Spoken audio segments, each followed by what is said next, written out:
Hello students, इस video में हम डिस्कस करेंगे एसोसिएटिव मेमोरी को। नाउ जब भी हम किसी डेटा को रीड करना चाहते हैं हम उसे कैसे रीड करते हैं? On the basis of its address. तो सपोज़ ये एक मेमोरी है, इसमें कुछ डेटा स्टोर्ड है, ओके, और हम इसे कंटेंट भी कहते हैं। अगर हमें कोई भी डेटा एक्सेस करना है तो हम कैसे एक्सेस करते हैं? With the help of its address. तो सबसे पहले डेटा का एड्रेस वो रीड करेगा, रीड करके उसे कंपेयर करेगा, क्या ये वही रिक्वायर्ड एड्रेस है जिसे एक्सेस करना चाह रहे हैं। अगर ये रिक्वायर्ड एड्रेस नहीं होगा देन नेक्स्ट डेटा के एड्रेस को वो रीड करेगा। तो ये प्रोसेस तब तक चलता रहता है जब तक रिक्वायर्ड डेटा किसी पर्टिकुलर एड्रेस पे फाउंड नहीं हो जाता। अब कितने नंबर ऑफ एक्सेसेस में वो डेटा या कंटेंट हमें मिल जाएगा on the basis of the address, ये डिपेंड करता है कि डेटा की लोकेशन कहाँ पर है, क्या वो टॉप में है या लास्ट में है, या इफ़िशियंसी ऑफ सर्च एल्गोरिथम पे डिपेंड करता है कि सर्च एल्गोरिथम कितना एफिशिएंट है। तो सर्चिंग टाइम को हम रिड्यूस कर सकते हैं। कैसे? जनरली हम कोई भी डेटा एक्सेस करते हैं on the basis of its address access करते हैं, चाहे हम रैंडम एक्सेस मेमोरीज़ की बात करें या सिक्वेंशियल एक्सेस मेमोरी की बात करें। एड्रेसेस होगा तभी हमें डेटा मिलता है। बट इससे थोड़ा हटकर एक दूसरी मेमोरी होती है एसोसिएटिव मेमोरी। तो इनके सर्च टाइम को रिड्यूस करने के लिए विदाउट यूजिंग एड्रेसेस हम कंटेंट के बेसिस में मेमोरी को सर्च करते हैं। सो एसोसिएटिव मेमोरीज को हम डिफाइन कर सकते हैं that a memory unit accessed by content is called associative memory. इसका दूसरा नाम है कंटेंट एड्रेसेबल मेमोरी, और ये नाम इसके फीचर के हिसाब से इसे कॉल किया जाता है। बिकॉज इसे हम एक्सेस करते कंटेंट के बेसिस में, इसलिए इसका दूसरा नेम है content addressable memory, in short CAM भी कहते हैं। नाउ इससे रिलेटेड कुछ इंपॉर्टेंट पॉइंट्स हैं, like associative memory is access simultaneously and in parallel. ये suppose this is associative memory, तो ये associative memory simultaneously one by one sequential form में नहीं, ये सारे कंटेंट्स को साइमल्टेनियसली पैरेलल वे में सर्च करता है on the basis of the data content, okay, rather than by specific address और लोकेशन। नाउ नेक्स्ट पॉइंट है when a word is written. जब भी हम कोई वर्ड इसमें राइट करते हैं, ठीक है, no address is given in the associative memory. So हम उसे एड्रेस नहीं प्रोवाइड करते हैं, ओनली कंटेंट एसोसिएटिव मेमोरी में स्टोर हो जाता है। This is another very important point. Next बात करते हैं इसकी कैपेबिलिटी की।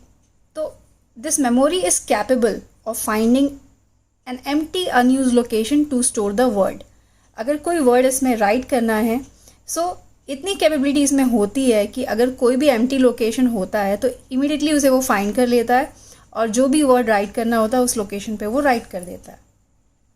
नाउ नेक्स्ट पॉइंट आता है, जब भी हम कोई वर्ड रीड करना चाहते हैं, when a word is to be read from the associative memory. अगर हमें यहाँ से कोई भी वर्ड रीड करना है, अब उसे कैसे रीड करते हैं? Okay, we have to specify the content of the word. हम क्या एक्सेस करना चाह रहे हैं, हम किस कंटेंट को एक्सेस करना चाह रहे हैं, वो कंटेंट हमें प्रोवाइड करना पड़ता है। उस कंटेंट को प्रोवाइड करेंगे तब उस कंटेंट को वो पूरी एसोसिएटिव मेमोरी में सर्च करेगा और वो आपको डायरेक्टली प्रोवाइड कर देगा। या फिर हम पूरा कंटेंट देने की बजाय पार्ट ऑफ द कंटेंट भी स्पेसिफाई कर सकते हैं, तो जो उस पार्ट को कंटेन करेंगे, ठीक है, वो सारे वर्ड्स वो आपको रिजल्ट में देगा। सो अगर हम एग्जांपल के लिए लें तो इस एग्जांपल से आप समझ सकते हैं। सपोज आपको कोई कंटेंट सर्च करना है, सपोज 111000111, तो आप ये कंप्लीट कंटेंट ऑफ वर्ड भी स्पेसिफाई कर सकते हैं जिसे आप सर्च करना चाह रहे हैं, या फिर आप पार्ट ऑफ वर्ड को भी स्पेसिफाई कर सकते हैं। मीन्स सपोज आप स्टार्टिंग के 3 बिट्स 111 हो, बाकी के रेस्ट ऑफ बिट्स आप नहीं बता रहे, तो आप पार्ट ऑफ वर्ड भी स्पेसिफाई कर सकते हैं, आप सिर्फ कंप्लीट कंटेंट भी स्पेसिफाई कर सकते हैं, पार्ट ऑफ वर्ड भी स्पेसिफाई कर सकते हैं अगर आप कोई डेटा रीड करना चाह रहे हैं। The memory locates all the words which match the specified content. जो भी स्पेसिफाइड कंटेंट से मैच हो जाता है, वो चाहे हम पार्ट ऑफ वर्ड स्पेसिफाई करें या कंप्लीट कंटेंट स्पेसिफाई करें, जो भी गिवन कंटेंट से मैच हो जाता है वो सभी लोकेट हो जाते हैं और उसे हम मार्क कर देते हैं सो दैट उसे हम बाद में रीड कर लें। ओके, सो इसके इस तरीके के ऑर्गेनाइजेशन की वजह से इसे हम यूनिकली यूज़ कर सकते हैं पैरेलल सर्चेज में। क्यों? बिकॉज ये साइमल्टेनियसली पैरेलल वे में कंटेंट के बेसिस में एक्सेस कर सकता है, ठीक है, rather than specifying the memory addresses. So अब हम कंपेयर करें अगर रैंडम एक्सेस मेमोरी से, तो रैंडम एक्सेस मेमोरी से एसोसिएटिव मेमोरीज बहुत ही एक्सपेंसिव होती हैं। अब एक्सपेंसिव क्यों होती है? बिकॉज हर एक स्टोरेज कैपेबिलिटी यहाँ पे दिख रहा है, हर एक स्टोरेज कैपेबिलिटी जो होती है सेल की, स्टोर तो कर सकता है एलिमेंट, बट साथ ही साथ उसमें लॉजिक सर्किट भी होता है मैचिंग के लिए, matching its content with the external argument. Okay, so इस वजह से ये एक्सपेंसिव होती है रैंडम एक्सेस मेमोरी से। रैंडम एक्सेस मेमोरी में हम हर सेल में डेटा बस स्टोर कर सकते हैं, बट उस सेल में मैचिंग लॉजिक नहीं होता है, अलग से लॉजिक सर्किट नहीं होता है, बट ये चीज़ एसोसिएटिव मेमोरी में होती है। इस वजह से ये काफ़ी एक्सपेंसिव भी होती है। यूज़ कहाँ होता है? जनरली उन एप्लीकेशंस में होता है जहाँ पे सर्च टाइम बहुत ही क्रिटिकल है और आपको बहुत ही शॉर्ट टाइम में कोई भी ऑपरेशन परफॉर्म करना है। न्यूरल नेटवर्क्स इसका एग्जांपल है जिसमें एसोसिएटिव मेमोरीज का यूज़ करते हैं, बिकॉज उसमें पैटर्न्स के फॉर्म में स्टोर करते हैं हम। कोई भी पैटर्न अगर सर्च करना है सो हम एक पैटर्न प्रोवाइड करेंगे, उस पैटर्न के बेसिस में वो सर्च करता है, जो भी पैटर्न रिजल्टिंग होगा वो दे देता है। दूसरा, आप गूगल को भी यूज़ कर सकते हैं as a example. Google generally क्या करता है, आपको कुछ भी आइटम सर्च करके प्रोवाइड करता है, तो आप एड्रेस नहीं देते उसे, आप क्या देते हैं, सिर्फ कंटेंट देते हैं, और उस कंटेंट के बेसिस में उससे रिलेटेड जो भी कंटेंट्स होते हैं वो मैच करके रिजल्ट में प्रोवाइड करता है। सो इसे कहते हैं content addressable memory. Now hardware organisation of associative memory देखते हैं। सो हार्डवेयर ऑर्गेनाइजेशन में मेन होता है एसोसिएटिव मेमोरी अरे एंड उसका लॉजिक। तो एक एसोसिएटिव मेमोरी अरे में total m number of words होते हैं and each word is of n bits. So n bits per word, तो total m number of words और हर वर्ड कितने बिट्स का है, n बिट्स का है। इसके साथ साथ होता है आर्ग्यूमेंट रजिस्टर, जिसे हम a से इंडिकेट करते हैं, ये n बिट्स का होता है। एंड वैसे ही की रजिस्टर होता है k which is also of n bits, ठीक है। तो ये n बिट्स जो होते हैं, 1 for each bit of a word, because एक वर्ड भी n बिट का है, तो उसके हर n बिट के लिए करस्पॉन्डिंग n बिट्स का की रजिस्टर है और आर्ग्यूमेंट रजिस्टर है। नाउ जो भी वर्ड हमें सर्च करना है वो कहाँ स्टोर रहता है, आर्ग्यूमेंट रजिस्टर में। ओके, सो आर्ग्यूमेंट रजिस्टर क्या कंटेन करके रखता है, it contains a word to be searched, ठीक है, and it has n bits total and 1 bit for each word, each bit of a word. इसके अलावा नेक्स्ट होता है मैच रजिस्टर। मैच रजिस्टर में total m number of bits होते हैं और ये m bits corresponding n number of words के लिए होते हैं। तो जो भी बिट्स यहाँ मैच हो जाते हैं आर्ग्यूमेंट रजिस्टर से, उनका करस्पॉन्डिंग m बिट सेट हो जाता है 1 से। इसके अलावा आपको दिख रहा है input line, read line and right line and यहाँ आउटपुट लाइन। नाउ की रजिस्टर किस लिए रहता है? आर्ग्यूमेंट रजिस्टर हमने क्लियर कर लिया, it contains a word to be search, जिसे सर्च करना है वो वर्ड आर्ग्यूमेंट रजिस्टर में होगा और ये वर्ड एसोसिएटिव मेमोरी के सारे वर्ड से पैरेलली सर्च होगा और जो भी वर्ड सर्च हो जाते हैं उनका करस्पॉन्डिंग मैच रजिस्टर में जो बिट होगा m बिट, वो 1 से सेट हो जाता है और अगर जो मैच नहीं होता है उसका 0 से सेट हो जाता है। ओके, सो नाउ अब आते हैं की रजिस्टर में। तो की रजिस्टर क्या है? की रजिस्टर एक तरह का मास्क प्रोवाइड करता है, ठीक है, for choosing a particular field in a argument register. हमने पहले भी डिस्कस किया था, हम किसी भी डेटा को अगर रीड करना चाह रहे हैं तो या तो पूरा content of the word read कर सकते हैं या फिर कुछ पोर्शंस को भी रीड कर सकते हैं। तो अगर हम किसी पोर्शन को रीड करना चाह रहे हैं तो हमें की रजिस्टर के थ्रू उसे स्पेसिफाई करना पड़ता है। सो हम दूसरे वे में और क्या कह सकते हैं, that it specify which part of the argument word needs to be compared with words in memory. आप किस पार्ट को कंपेयर करना चाह रहे हो? आप इनिशियल के 4 बिट्स को कंपेयर करना चाह रहे हो या कंप्लीट, सपोज 8 बिट्स का अगर वर्ड है उसे आप कंपेयर करना चाह रहे हैं। तो ये डिपेंड करता है की रजिस्टर पे। ओके, अगर सारे बिट्स को आप कंपेयर करना चाहते हो तो की रजिस्टर में जो बिट्स होते हैं सारे आपको 1 रखने पड़ते हैं। तो if all the bits of the key register is 1, then the entire word in the argument register is compared with the memory array. Okay, otherwise क्या होता है, जो बिट्स 1 है, सपोज यहाँ एक 1 है, देन 0 है, देन 0 है, देन 1 है, तो जो बिट्स 1 है वही करस्पॉन्डिंग आर्ग्यूमेंट रजिस्टर के बिट हम कंपेयर करते हैं मेमोरी अरे के थ्रू। ओके, तो ये हो गया की रजिस्टर। नेक्स्ट आते हैं associative memory array and logic. तो बेसिकली ये क्या कंटेन करके रखता है, it contains words that are to be compared with the argument word in parallel way. So it consist of m words and n bits per word. हर word n bits का होता है। Now match register में क्या होते हैं, total m bits होते हैं, और ये बेसिकली किस लिए होता है, मैच रजिस्टर मैच लॉजिक के लिए होता है। तो हम मैच लॉजिक को m से इंडिकेट करते हैं। सो इसमें total m number of bits है and one bit corresponding to each word in the memory array. Matching process जब कंप्लीट हो जाता है, मैचिंग प्रोसेस पैरेलल वे में परफॉर्म होता है।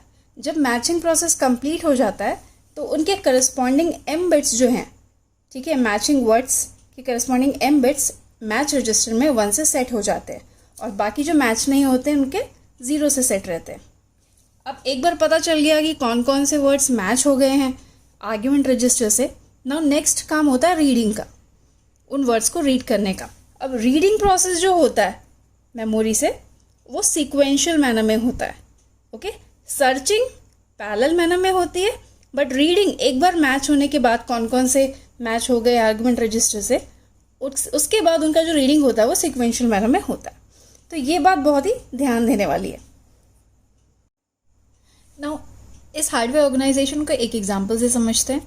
सपोज ये A आर्ग्यूमेंट रजिस्टर का कंटेंट है, ये K की रजिस्टर की कंटेंट है। तो A shows the argument words and K shows the key register words.